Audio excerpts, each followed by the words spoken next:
Bueno, lo primero, buenos días a todos. Yo tengo aquí algunas notas porque la verdad es que en lugar de hacer mi presentación lo que me gustaría sería responder a las cosas que se han dicho, porque hay algunas terriblemente interesantes. Lo primero, bueno, agradecer el poder estar aquí, felicitar tanto a la propia EMET como al Ministerio de Industria, porque, vamos a decirlo así, España va bien en datos abiertos. A nivel internacional yo creo que no tenemos que descubrirnos delante de nadie. Evidentemente hay cosas muy interesantes fuera, pero aquí también tenemos cosas enormemente interesantes y hay un ecosistema de gente muy activa y yo creo que vamos avanzando. Lo cual, estando bien, no quiere decir que ya tengamos el trabajo hecho, sino todo lo contrario. Lo que tenemos que hacer ahora es seguir profundizando porque si no nos quedaremos atrás. Bueno, mi nombre, bueno, Alberto Abella, yo tengo un triple gorro, yo, digamos, soy un académico también, tengo mi gorro activista con Open Knowledge Foundation y con Iniciativa Barcelona Open Data y luego también trabajo en una empresa como profesional, pues implantando sistemas de datos abiertos. Y esto me da una visión, digamos, privilegiada para según qué aspectos. A ver, si paso, a ver, aquí. Bueno, este es un primer dato, decíamos, oye, ¿tiene impacto los datos abiertos?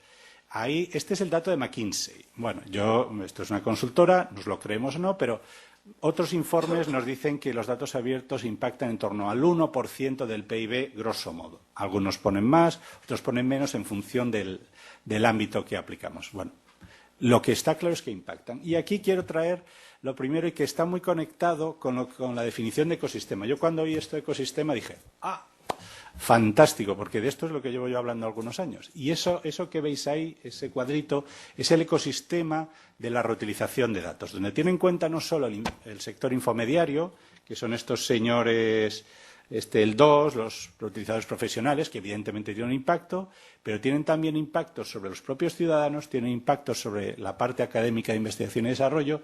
También hay bastantes usos sociales, ahora os voy a contar un ejemplo, y por supuesto las propias administraciones, tanto la propia que publica como otras, están aumentando su eficiencia, su transparencia, su participación, etcétera. Y lo que sí quiero deciros es que tienen impacto, decíamos que eran intangibles. Yo cogía la palabra. No es que sean intangibles. El problema es que todavía no sabemos medirlos. Yo creo que es distinto, pero el impacto es claro. Mira, aquí os pongo dos aplicaciones. Esta de aquí abajo es una que se llama GoOff. Es una aplicación que lo que sirve es para que discapacitados intelectuales sean independientes en el transporte público de Ámsterdam.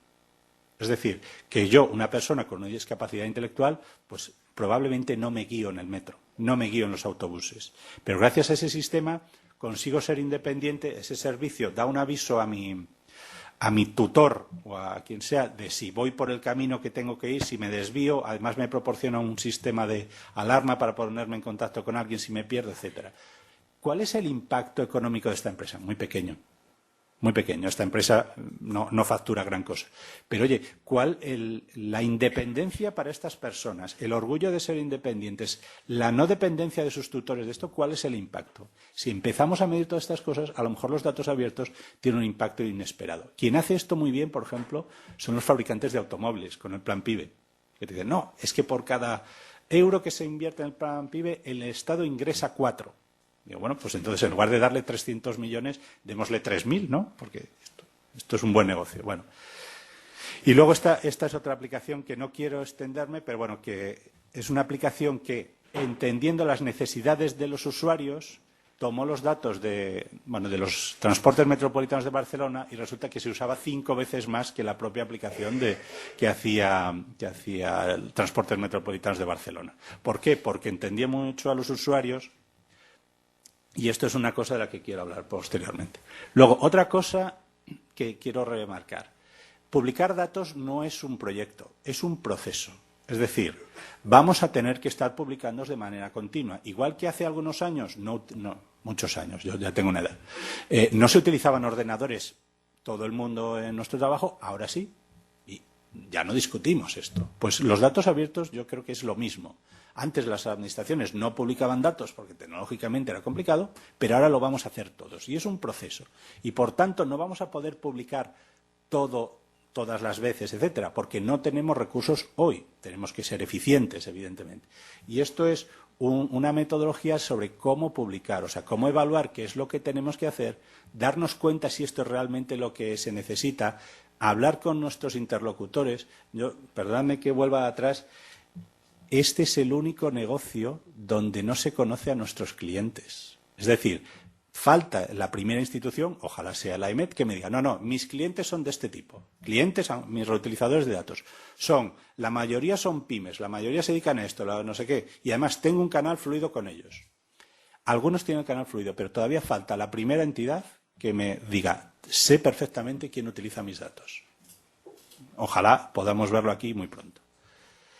Luego, hablábamos de condiciones para que estos datos sean reutilizables y generen valor. Pues mirad, aquí hay 6 dimensiones que tenemos que tener en cuenta, que no son las únicas, pero estas al menos ya las tengo cuantificadas, que es la licencia, por supuesto, el mecanismo de acceso, si tenemos el API, y ahora os hago la siguiente pregunta. O sea que sabéis que los datos no siempre los usamos de una única fuente, normalmente los mezclamos. Entonces nos tenemos que aprender la API de cada proveedor de datos. ¿Y esto no es una barrera? Dicen, no, si los doy gratis, ya. Pero aprenderme cómo funciona tu API y la del otro, y la del otro, y la del otro, ¿esto no es una barrera? Pensémoslo. Por supuesto, utilizar formatos compatibles y utilizar modelos de datos. Es decir, que la estructuración de la información, a veces tenemos un estándar público o a veces no. Cuando no hay, pues hay que publicar el modelo de datos para que puedan entender qué es lo que estamos publicando. Y, por supuesto, añadir información geolocalizada y hacerlo en tiempo real. Vamos, en un pequeño estudio que tengo publicado, pues hemos descubierto que el 100% de las informaciones más utilizadas en las Smart Cities de Europa estaban geolocalizadas. Bueno, no quiere decir que esto sea estadísticamente sólido, pero, hombre, muestreas 30 ciudades y te sale el 100%, o sea, no hay ninguna que falle, al menos parece una buena pista. Luego, como consecuencia de esto, ya llevo algún rato, pues he diseñado una métrica que nos ayude a evaluar cómo de reutilizable es nuestra información. Una métrica que tiene en consideración esas dimensiones, legal, acceso, formato de datos, modelo, geolocalización, tiempo real. Bueno, pues esto nos permite guiarnos, oye, ¿dónde pueden estar los siguientes pasos para hacerlo más reutilizable? Y luego quiero daros, fijaos, esto que veis aquí es información de la EMET extraída del portal paneuropeo de datos. Y dices, qué bien, está fantástico, estaría muy bien si sobre todo funcionara. Ninguno de los enlaces que veis ahí funciona. Esto es de antes de ayer. Lo que quiero decir con esto no es sacarle las vergüenzas a EMET, porque probablemente no tiene ninguna responsabilidad, sino que tenemos que tener una estrecha colaboración con nuestros reutilizadores, so pena de que a lo mejor el portal paneuropeo de datos, que podía ser una entrada interesante de consumo de nuestros datos, de repente está llevando a un sitio que no funciona.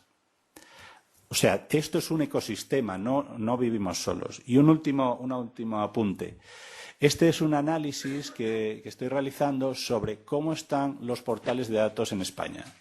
Entonces, aunque mejora mucho y estamos muy bien en comparación con otros países, fijaos, el 47% tienen API, es decir, más de la mitad no tienen una forma automatizada de utilizar los datos. Y, por tanto, si nosotros tenemos un API y el resto de los portales no lo tuvieran, tenemos un problema porque nuestros datos en general nunca se utilizan solos.